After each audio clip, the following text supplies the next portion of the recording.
अब रिम्स 2 का निर्माण लगभग एक तरह से कहा जाए कि सरकार शुरू कर चुकी है।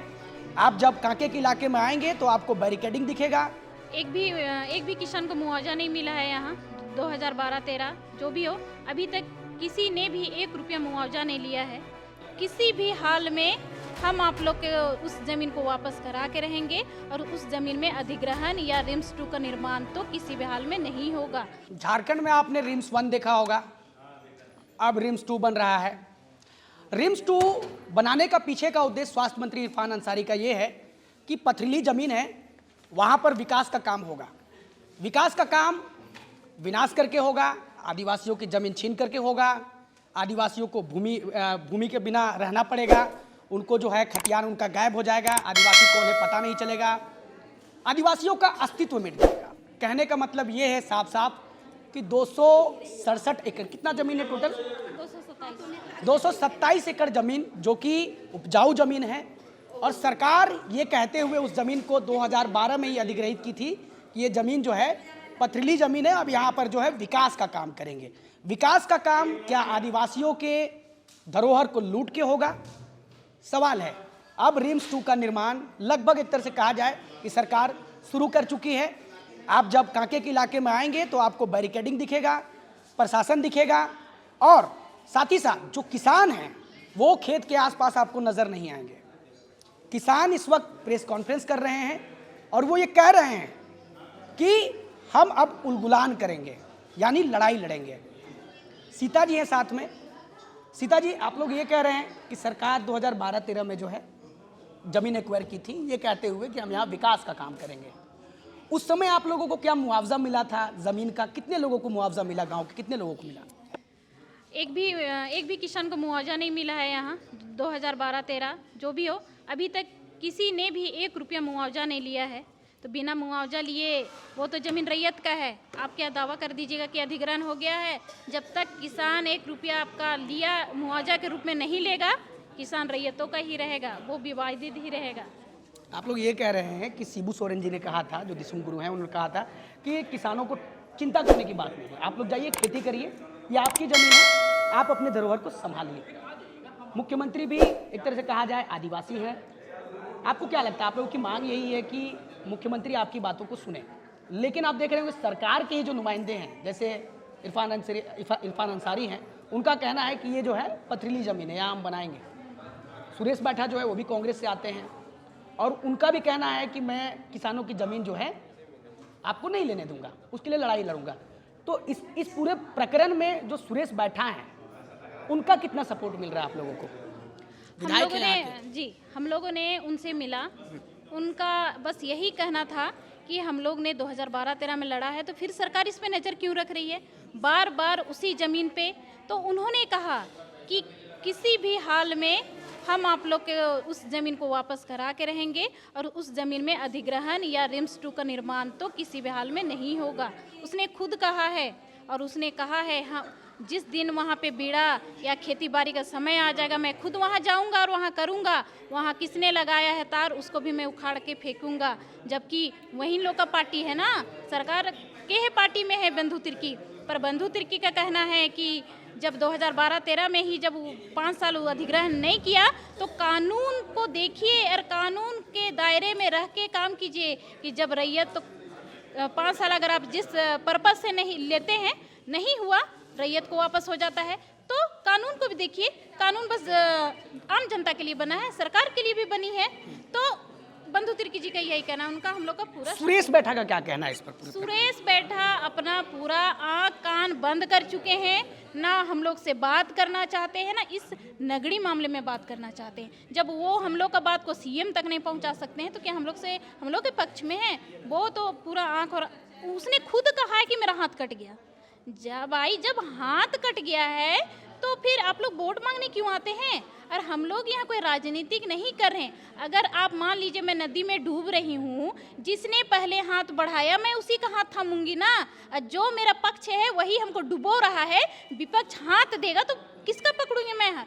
विपक्ष का ही ना। तो इसमें पक्ष विपक्ष कुछ नहीं आता है। जब मैं नदी में डूबने वाली हूँ, जिसने पहले हाथ बढ़ाया मैं उसके हाथ पकड़ूंगी। तो आप लोग ये कहना चाह रहे हैं कि पूरी तरीके से राजनीति हो रहा है, राजनीति का केंद्र बिंदु बनाया जा रहा है, आप ये कह रहे हैं? ये सब बयानबाजी हो रहा है, राजनीतिक हो रहा है। आप लोग आज देख रहे हैं, कल हम लोग बिजड़ा किए, कौन राजनीतिक दल का यहाँ आदमी आया? किसी ने ना कुछ बोला, ना आया, ना देखा। तो राजनीति कहाँ से हो रहा है भाई? कोई तो है नहीं। खुद किसान अपने लिए हक के लिए लड़ रहा है। अगर किसान के हक में लड़ने के लिए अगर कोई सामाजिक संगठन आता है तो हम मेरे पीछे है ना, तो क्यों नहीं आएगा? आज आदिवासी समाज लूट रहा है, कोई सपोर्ट करेगा तो क्या राजनीतिक हो जाता है?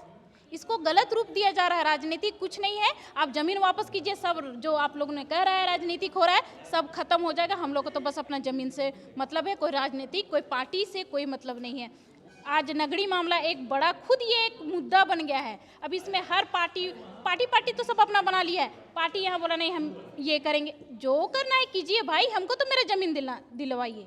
चाहे वो अगर हेमंत सरकार ही हम लोग से बात करके बोल दे कि ठीक है इस जमीन को आप लोग को वापस किया जा रहा है, तो हम लोग फिर आगे का एक वर्ड रैयत का मुंह से नहीं निकलेगा कि इस जमीन को ये हो रहा है, तो राजनीति खत्म वहाँ से। तो ये गलत रूप दिया जा रहा है, कोई राजनीतिक नहीं हो रहा है। अच्छा, विपक्ष से भी बाबूलाल मरांडी आए थे आप लोग के समर्थन में, उन्होंने कहा कि हम आपके साथ खड़े हैं। उनके बातों से आपको क्या लगा कि मतलब समर्थन मिलेगा आप लोग को? जी, समर्थन तो पूरा मिलेगा, क्योंकि देखिए हम पहले ही बोल रहे हैं कि कोई पार्टी और पॉलिटिक्स हम लोग नहीं चाहते हैं। बस जो आए, हम बस एक इंसानियत के नाते आए, इंसानियत के नाते हम लोग के ज़मीन को बचाने पर हम लोग का सहयोग करें। तो मेरे लिए कोई पार्टी पॉलिटिक्स नहीं, जो सहयोग करेगा सबका हम स्वागत करते हैं। चाहे वो मीडिया के भैया जो भी प्रभारी हैं, या फिर हमारे सामाजिक संगठन के लोग हैं, पक्ष विपक्ष जो भी है, जो हमारे सहयोग करेंगे हम सबका उसको वेलकम करेंगे। जो ज़मीनें एक्वायर की गई थी उसमें जो है लॉ कॉलेज भी बना, रिंग रोड भी कुछ ज़मीन जो है उसमें गया, तो उसका कुछ मुआवजा आप लोग को मिला था? आपने बहुत अच्छा बात को हमको याद कराया कि लॉ कॉलेज एक उदाहरण है। अभी सरकार कहती है ना कि मुआवजा दे देते हैं रैयतों को। लॉ कॉलेज का मिला क्या? किसी रैयत ने लिया क्या? देखिए प्रूफ है, अभी 1 रुपया मुआवजा नहीं। आज अगर हम लोग वहाँ झाड़ू पोछा भी करने जाते हैं ना, तो किसी एक के चमचागिरी पे जाते हैं, वहाँ जाएंगे कि हम लोग को झाड़ू करना है या हमको मेष में काम करना है, एक का नाम लिया जाता है गांव में। आप जो सरना समिति का अध्यक्ष, मैं खुल के बोलती हूँ, सरना समिति का अध्यक्ष है, उसको जाके उससे पूछा जाता है कि इनको काम दिया जाए झाड़ू पोछा का। तो मेरा जमीन हम परमिशन लेंगे झाड़ू करने का, जबकि वहाँ हमले कर रैयत मेरे गांव के लोग नौकरी करना चाहिए था। जब उस टाइम ही आंदोलन किया गया था, जो अगुवाई किए थे, मैं उनसे भी सवाल करती हूँ। उस टाइम मैं नहीं थी उस आंदोलन में, एक स्टूडेंट थी, तो मैं इस आंदोलन में भाग नहीं ले पाई थी। तो क्या उन लोग को ये दिखा नहीं कि हमारे जो नगड़ी के वासी हैं, नगड़ी के ग्रामीण हैं, जो वहाँ मतलब आज तक एक नौकरी नहीं कर पा रहे, नौकरी छोड़िए वहाँ पढ़ने तक के लिए हम लोग को पैर भी लगाना पड़ता है, उसमें भी हम लोग पढ़ नहीं पा रहे हैं वहाँ। तो अपना ज़मीन, अपना खेत, अपना एरिया, वहाँ हम कोई दूसरे आदमी से परमिशन लेने जाएंगे कि भैया हमको झाड़ू पोछा में काम लगा दीजिए? तो सोचिए, एक लॉ कॉलेज में इस तरह का उदाहरण है हम लोग के पास। आज क्या रिम्स 2 बन जाएगा तो हमको तो लगता है कि इलाजों के लिए हम लोग को वहाँ घुसने तक नहीं दिया जाएगा, जिस तरह हालात है यहाँ। तो मंत्री जी कह रहे हैं कि रिम्स 1 में व्यवस्था जो है पुरजोर नहीं है, उसको और दुरुस्त कर रहे हैं हम, और इसीलिए रिम्स 2 बना रहे हैं। तो आदिवासियों के लिए, यहाँ के रहने वाले लोगों के लिए वो रिम्स 2 बन रहा है, ऐसा मंत्री जी का कहना है, ऐसा मेरा नहीं कहना है। इस पर आपका क्या कहना है? देखिए, इरफान अंसारी दूसरे के जो बयान हो रहा है उसको वो फाइट कर रहे हैं, उसके अगेंस्ट में बोल रहे हैं, पर हम उनसे यही कहना चाहते हैं, देखिए बयानबाजी बहुत होता है, पर आप जैनमीन जाइए, उस ज़मीन को देखिए, खुद अपने आँखों से देखिए, किसी को भेजिए मत, किसी से सुनिए मत। आप आइए, उस ज़मीन को देखिए, ज़मीन का रैयतों से बात कीजिए, ग्रामीणों से बात कीजिए, फिर अपना फैसला दीजिए। उसके बाद हम लोग अपना फैसला आपको सुनाएंगे। अभी तो किसी का यहाँ काम ही नहीं है, एक सीएम, एक जो हमारे इरफान अंसारी जी और हमारे जो ग्रामीण के रैयत बैठ के 3 जन अगर बात कर लेना, वहीं पर सारा समाधान, सारा प्रॉब्लम का सॉल्यूशन वहीं पे निकलेगा। इतना जो बयानबाजी और इतना जो हो रहा है ना, और हम लोग जो रोड में आ रहे हैं, इतना जरूरत ही नहीं पड़ेगा। इरफान अंसारी जी आए थे कभी प्लॉट पे इसको देखने? नहीं, वो कभी नहीं आए हैं। आपको मैं बता देती हूँ कि उनका कहना है कि मैं 2 तारीख को आता हूँ रांची, और सबसे पहला और प्राथमिक काम रहेगा नगड़ी के ग्रामीणों से मिलना। हम लोग 2 तारीख का वेट कर रहे हैं, उसके बाद ही हम लोग शांत इसलिए हैं कि जब देखिए अभी यहाँ जो तार घेरा हुआ, सबका सोच में भी आ रहा होगा कि जब तार घेरा हो रहा था उस समय रैयत विरोध क्यों नहीं किया। भाई आप बिना बात किए तार लगा दिए कानून को, तो वही समय आप तोड़ दिए। तो हम लोग भले ही ज़्यादा पढ़े लिखे लोग ग्रामीण नहीं हैं, पर इतना समझ है कि हम लोग कानून को हाथ में नहीं लेंगे। उलझ सकते थे हम लोग यहाँ के प्रशासन से, पर जिसने ऑर्डर दिया उसी से हम लोग बात करेंगे, ये हम लोग की मानसिकता है। कितने रैयत प्रभावित हो जाएंगे अगर ये जमीन एक्वायर करती है सरकार तो? पूरे गांव हर एक घर प्रभावित होगा सर। इसमें रैयत क्या आप गिनती बताएं, पूरे गांव ही गाँव प्रभावित। की अगर बात करें तो पूरी संख्या कितनी होगी? पूरी संख्या हम लोग का यहाँ करीब आपका 600 समथिंग हाउस होल्ड है। सारे घर प्रभावित हो रहे हैं। और बस एक होता है कि अंदर से तकलीफ हो रहा है ना कि भूमिहीन, अगर हम लोग के पास और ज़मीन रहता नगरी के पास तो बोलते छोड़ो एक टुकड़ा को विकास का कार्य में दे दो। झारखंड का विकास हो रहा है, सामने हम लोग का रिम्स 2 रहेगा, हम लोग भी वहाँ कुछ आजीविका का साधन अपना करके अपना आजीविका को आगे बढ़ा सकते हैं। पर ऐसा कुछ भी नहीं है, हम लोग पूरे तरह से भूमिहीन हो जाएंगे। इसीलिए हम लोग का इस तरह का आक्रोशित हम लोग हो रहे हैं। अभी आप लोग बीड़ा रोपने गए थे, प्रयास किए वहाँ खेत में घुसने का? जी, अगर कल आप लोग आए होंगे तो देखे होंगे। हम लोग सुबह 6 बजे आए, उससे पहले प्रशासन 4 बजे से यहाँ डेरा डाला हुआ है। उसके बाद जब हम लोग 6 बजे गए, तार का जहाँ पे एक टुकड़ा छूटा हुआ है जहाँ से आप आना जाना कर सकते हैं, सब वहीं पे फोर्स खड़ा हो गया। मतलब हम मिट्टी को छू नहीं पा रहे। हमने तो एक कदम वहाँ रखा नहीं। जैसे मैं रोड से उतरी, नहीं मैडम आप ऊपर जाइए, ये क्या है, ये क्या है, मतलब आप बताइए ना। हम अपने खेत में कदम नहीं रख सकते हैं, मिट्टी तो छूने। हम बोले सर हमको मिट्टी लाने दीजिए, हम वहाँ से एक परात अपना खेत का मिट्टी लाते हैं, फिर रोड में हम बेड़ा कर देंगे। नहीं, मिट्टी भी नहीं। मतलब सरकार ने तो पूरा मिट्टी तक को खरीद लिया है। तो ये एक धांधली, एक दादागिरी चल रहा है। तो हम लोग सरकार से, हम लोग को कोई ये गुस्सा नहीं है, बट एक बार अपना सरकार है, अपना जात पात का सरकार है, तो बात तो करना बनता है कि हमारे आदिवासी भाई आए, हमारे आदिवासी बहन लोग आज रोड में आ रहे हैं, तो बात कर लेते हैं। अगर सरकार आप लोग को अगर मुआवजा देती है, ठीक है, जितना भी जमीन एक्वायर कर रही है फिर से, तो क्या आप लोग एग्री होंगे? नहीं, मुआवजा का तो हम लोग शब्द भी नहीं सुनना चाहते हैं। हम लोग को खेत दीजिए, उससे हम लोग को कुछ नहीं। जो अभी 4 केजी जो चावल मिल रहा है ना, वो भी नहीं चाहिए। हम लोग को बस ज़मीन चाहिए, और उसका कोई ऑप्शन हम लोग के पास ना है, ना सरकार को देंगे।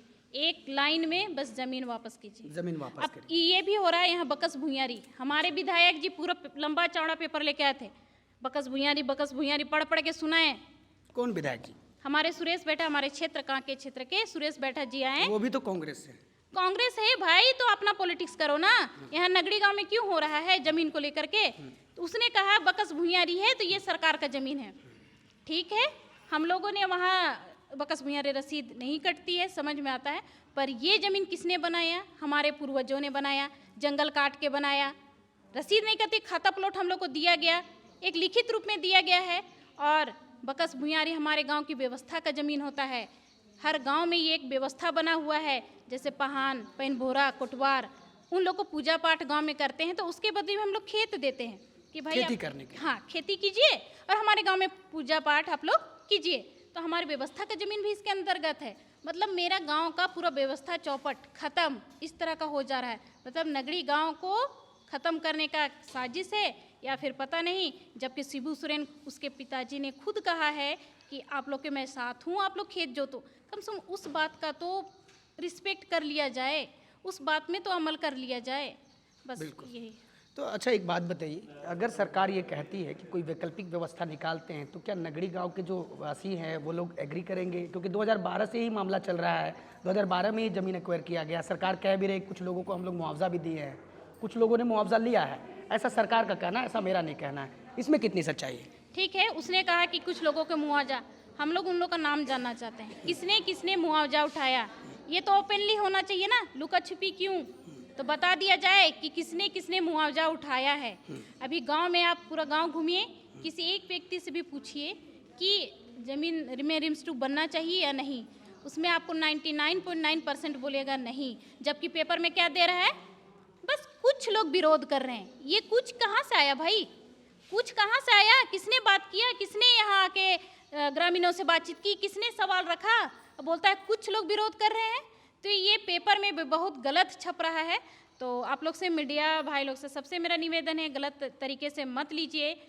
हमको पता है कुछ दलालों का प्रेशर होता है मीडिया में कि आप गलत मत छापिए, पर आप लोग का क्या काम है, आप लोग का धर्म है, जो जनता बोल रही है छापना आप लोग को उसी को है। बिल्कुल। तो आपने सुना कि ग्रामीणों का जो रिम्स 2 बन रहा है, वहाँ के जो ग्रामीण हैं, वहाँ के जो खतियानी हैं, उनका ये कहना है कि सरकार और ख़ास तौर पे जो इरफान अंसारी जो मंत्री, स्वास्थ्य मंत्री हैं, उनका कहना है कि हम यहाँ रिम्स 2 बनाएंगे, चाहे आदिवासियों के अस्मिता पर मुझे पैर रख के, यानी कि आदिवासियों के खेतिहरी ज़मीन पर पैर रख के ही मुझे वो मुकाम, वो मंजिल, वो इमारत अगर खड़ी करनी पड़े तो मैं करूँगा। फिलहाल के लिए इतना ही, मिलता हूँ एक नए वीडियो में, तब तक के लिए जोहार, नमस्कार।